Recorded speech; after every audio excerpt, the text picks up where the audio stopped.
Добрый вечер, это Якутия-24. Мы продолжаем работу. С вами выпуск новостей в студии Влад Давыдов. Смотрите сегодня. Бродячие собаки. По вопросам этой актуальной проблемы в Якутске в правительстве организовали специальный брифинг. К 200-летию Достоевского в Русском драмтеатре имени Пушкина в Якутске открыли выставку. Альтернатива деревянным брусовым. Настоящий соломенный дом построен в одном из якутских поселков. Как он проходит проверку на крепкие морозы?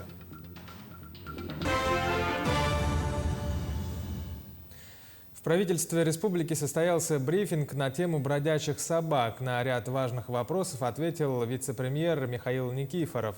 Было отмечено, что с 2014 года указанные отдельные госполномочия по обращению с животными без владельцев законодательно закреплены за органами местного самоуправления и муниципальных образований. На это им ежегодно направляются субвенции на ведение данных полномочий. К примеру, в прошлом году УЛУСам было направлено 60 миллионов рублей. Дополнительно в течение года направлены субвенции Алданскому району, Аллаиховскому, Амгинскому УЛУСам и дважды городу Якутску в общем объеме 28 миллионов рублей. По предварительным данным, субсидии освоены на 99%. А какие меры приняты правительством Якутии после введения федерального закона 498? Были внесены изменения в действующие нормативные акты Республики Саха-Якутия, предусмотрены дополнительные средства в республиканском бюджете. Как я отметил, что в 2020-2021 годах ежегодно предусматривали 60 миллионов рублей на мероприятия по принципу отлов, стерилизация, вакцинация и возврат. Проведены работы по обустройству приютов на местах, и в данном направлении работа продолжается. За прошлый год, 2021 год, на территории республики всего отловлено более 5700 животных без владельцев. Хотел бы отметить, что из них по городу Якутску отловлено всего 3157 животных без владельцев, в том числе из них стерилизовано 1002 животные, кастрировано 861, маркировано 3157, вакцинировано 2251 и возвращено в среду обитания 1433 животных. Более 1700 школьников из 34 районов и городов Якутии представляют результаты своей исследовательской деятельности на республиканской научной конференции и конкурсе «Шаг в будущее». Сегодня прошло торжественное открытие конференции. Второй год мероприятие проводится с 8 по 15 января в очном онлайн-формате. Учащиеся с 5 по 11 классы презентуют свои проекты в 35 секциях и подсекциях различной научной направленности. Настоящий соломенный дом построен в одном из якутских поселков. Проверку на крепкие морозы он проходит успешно. С создателем этого уникального проекта, который уверен, дома из соломы – прекрасная альтернатива деревянным брусовым, пообщалась наша съемочная группа. Если бы поросенок из известной сказки знал о современных технологиях, его дом из соломы не только бы не разлетелся от дуновения, но был бы одновременно теплым, долговечным и огнестойким. Соломенный дом, построенный год назад в амгинском селе Покровка, обладает всеми вышеперечисленными качествами. Идея возведения такого дома пришла к Михаилу Александрову задолго до его воплощения. 31 год назад в Покровку приехал. И смотрю, сколько зерна, сколько соломы, на полях сжигается, все. И, так все с самого начала думал, что эту солому куда-то применить, наверное, может. В смысле, в строительстве. Эта мысль давно была. Михаил скрупулезно изучил мировой и российский опыт строительства жилья из соломы. За основу была взята немецкая технология изготовления панелей. Местное зерноводческое хозяйство бесплатно выделило сырье. Известный предприниматель, к которому обратился Михаил, помог с деньгами, и дом мечты был построен. Очень быстро и легко. И специальных навыков не надо. Результаты испытаний у нас деревянное в основном строительство в Якутии. В сельской местности. И в 4 раза теплее. Коэффициент теплопроводности. До 3 этажей можно строить дома такие. К тому же при растущей стоимости традиционных стройматериалов солома обладает явным преимуществом. Такие дома строить примерно в 2 раза дешевле, чем брусовые. В прошлогоднюю зиму почти в 60-градусные морозы в доме было тепло. Дочка и внучка хозяина живут здесь почти год и не нарадуются. Изначально, когда папа вот собирался соломенный дом, да, на самом начале этого проекта смеялись, будем как у поросята жить. Да? Вот сказки ниф-ниф, наф-наф-нуф-нуф. Но на самом деле, мне кажется, намного лучше соломенный дом, чем брусовый. И что я еще скажу по поводу самого дома. Здесь конопатки нету. Здесь совсем по-другому дышится. Сплю хорошо. Михаил мечтает по такому же принципу, чуть усовершенствовав, построить теперь кемпинговые домики для туристов, которых летом в Амге бывает много. Однако для этой идеи вновь нужны инвесторы. Внутри соломенный дом выглядит как обычный деревянный. Полы, стены обшиты, окно, как в обычном современном доме, пластиковое. Единственное отличие – это наличие так называемого окна правды. Здесь видно, из чего на самом деле построен этот дом. Жители села очень интересуются, но пока заказывать такие дома не решаются. Но автор проекта уверен, что такие дома в будущем можно будет в Якутии строить массово.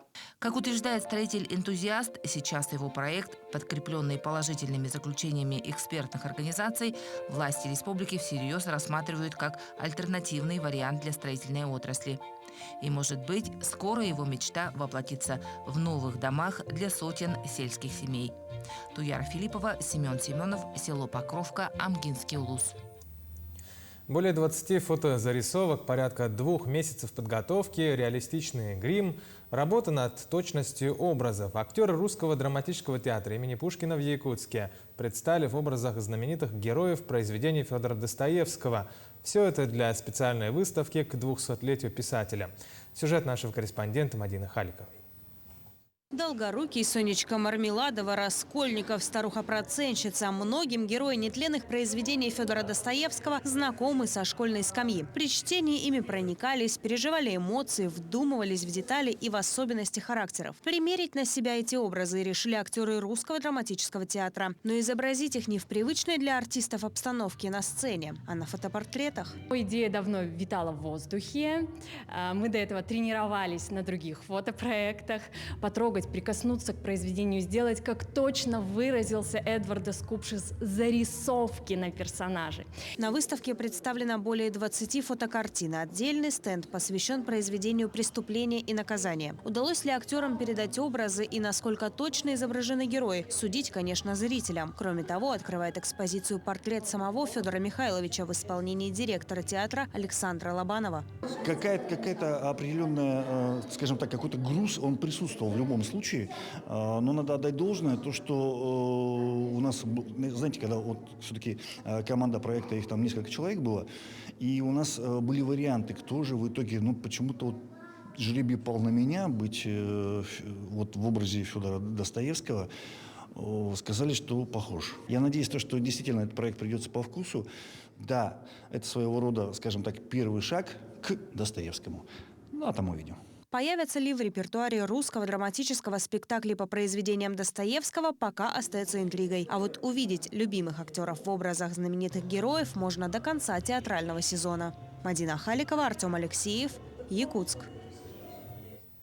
В Москве завершился международный фестиваль-конкурс под названием «Рождественские звезды». Танцевальный ансамбль из Якутии «Толярис» завоевал там звание лауреат первой степени. С каким номером выступили ребята и как долго они шли к своей цели – сюжет Айсены Бурнашовой из Москвы. Когда танец не просто искусство, а погружение в мир традиций. Национальные костюмы, этномузыка, наши главные атрибуты дейбир и чорон. Все слилось в приветственном танце. Отдельного внимания заслуживают и движения. Вместе с классическими па ребята показали целый обряд благословления. Конкурс оставил только положительные впечатления. Мы стали лауреатом первой степени, что очень радует. Я, если честно, сам не ожидал, что мы получим какую-либо награду, потому что другие команды были очень хорошо подготовлены, морально настроены. Но я считаю, что мы тоже им не уступали в своей подготовке. Коллектив родом из Мельджахсинского наслега Мегино-Кангаласского улуса. Сразу 19 детей средней и старшей танцевальной группы ансамбля «Телерис» приехали в Москву. Они вышли в финал, обойдя более сотни коллективов из разных регионов и стран. В номинации «Народный танец» стали лучшими. В ноябре месяце получили приглашение, посовещались с детьми и решили приехать. Это наше первое участие на таком большом конкурсе. Самое главное, такой конкурс детям дает широту кругозора, знакомство с другими детьми. В планах у ансамбля участие на фестивале-конкурсе следующего года, а пока юные танцоры наслаждаются прогулкой по Красной площади, богато украшенной к их приезду. Москва очень красивая, теплее, чем в Якутии. А тут очень красивая площадь, столько людей. Настоящая новогодняя сказка. Айсена Пурнашова, Виктор Олесов, Москва. Один из самых популярных туристических маршрутов в Якутии, Аймекония, продолжает принимать гостей с разных уголков мира. Сюжет Светланы Поцелуевой. Одно из привлекательных для туристов мест – Аймеконье. Здесь работают несколько туроператоров. Двое из них – местные аймеконцы. Станислав Григорьев – туроператор фирмы «Сататрип». У нас большим плюсом является то, что у нас включено, все включено, кроме личных расходов, то есть это на сувениры. Что мы подразумеваем, по словам, что включено, все включено: проживание, питание, трансфер, все мероприятия по программе. В зимнее время в Аймеконе едут в основном любители экстрима. Где еще сможешь ощутить на себе такой жгучий мороз или при минус 50 окунуться в Аюме? Находятся желающие и переночевать в кочевых условиях в палатке, проделав перед этим путь на оленей упряжке. Альпинисты-экстремалы стремятся в горы, как только запахнет весной. А еще с каждым годом становится все больше желающих встретить на полюсе холода Новый год. Это самый популярный маршрут, это у нас путешествие в Аймекон, полюс холода. То есть все хотят именно сейчас, вот когда наступит январь-февраль, это самые, получается, такие месяцы, которые заполнены туристами.